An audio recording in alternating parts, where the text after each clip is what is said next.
दोस्तों, पूर्व उत्तर क्षेत्र में एक गांव था, मिस्मा।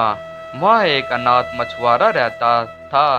ताराओं एक दिन वह मछली पकड़ने आया।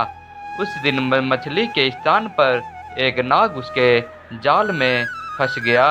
दरअसल वह नाग नागलोक का राजा था। अपने पिता को जाल में फंसा देखकर नागकन्या घबराई। उसने सुंदर स्त्री का रूप धारण कर लिया।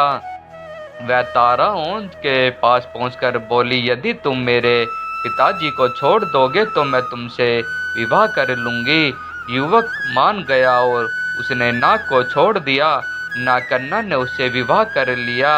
ताराओं और नागकन्या का विवाह वालों को नहीं भाया। उन्होंने विवाह की खबर राजा को दे दी। राजा ने ताराओं को बुलाकर कहा, तुमने हमारी परंपराओं को तोड़ा है, तुम्हें दंड मिलेगा। कल सुबह तुम्हारे और मेरे मुर्गे में लड़ाई होगी। जो हारेगा उसे गांव छोड़कर जाना होगा। युवक डर गया। उसने घर आकर सारी बातें पत्नी को बताई।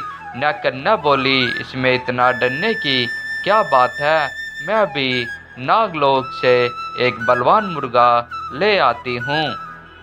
यह कहकर वह नागलोक चली गई। कुछ देर बाद वह मुर्गा लेकर आ गई। दूसरे दिन राजा और युवक के मुर्गे आपस में भिड़ गए।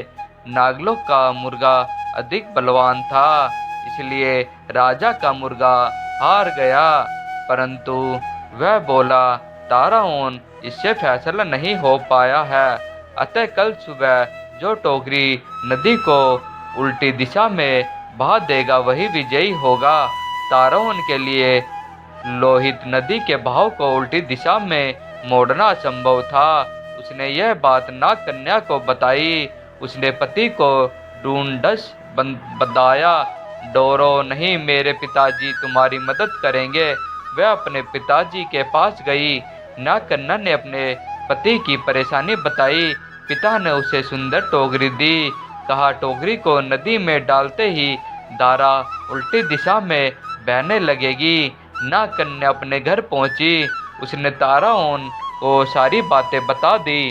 ताराओं ने टोकरी नदी में डुबो दी।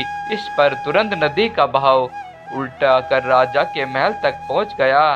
ताराओं खुशी से झूम उठा। वह राजा से बोला, राजन, मैं जीत गया हूँ। शर्त के अनुसार आपको यह गांव छोड़कर चले जाना चाहिए। राजा कहा हार मानने वाला था। वह बोला, इस निर्णय को भी अंतिम नहीं माना जाएगा। अब हमें युद्ध करना चाहिए, इसी युद्ध से निर्णय होगा। ताराओं भागा भागा अपनी पत्नी के पास पहुंचा और सारी बातें बताई। राजा के पास बड़ी फौज थी, परंतु ताराओं तो अकेला था। नागकन्या उसकी परेशानी सुनकर फिर नागलोक में पहुंची। वहां से वह सोने का ढोल और उसे बजाने की छड़ी ले आई। सुबह राजा अपनी फौज के साथ लड़ाई के लिए आया।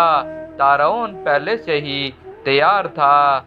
राजा और फौज को देखकर राजकन्या ढोल बजाने लगी। ढोल की डमडम सुनकर वृक्ष, जानवर, घास पत्ते आदि नाचने लगे। राजा और सैनिक भी हथियार फेंककर घूमने लगे। अब ताराओं और उसकी पत्नी नागकन्या गांव के राजा रानी बन गए। आज भी अरुणाचल के वंशज ताराओं जनजाति के नाम से जाने जाते हैं। मैं आशा करता हूँ कि हमारे द्वारा दी गई जानकारी आप सभी को बहुत पसंद आई होगी। हमारे इस पोस्ट को अपने फेसबुक, व्हाट्सएप, इंस्टाग्राम पर ज़रूर शेयर करें। हमारे ब्लॉग को like, share, comment and subscribe ज़रूर करें ताकि हमारे लेटेस्ट पोस्ट और नोटिफिकेशन प्राप्त हो सके। धन्यवाद। आपका दिन मंगलमय हो।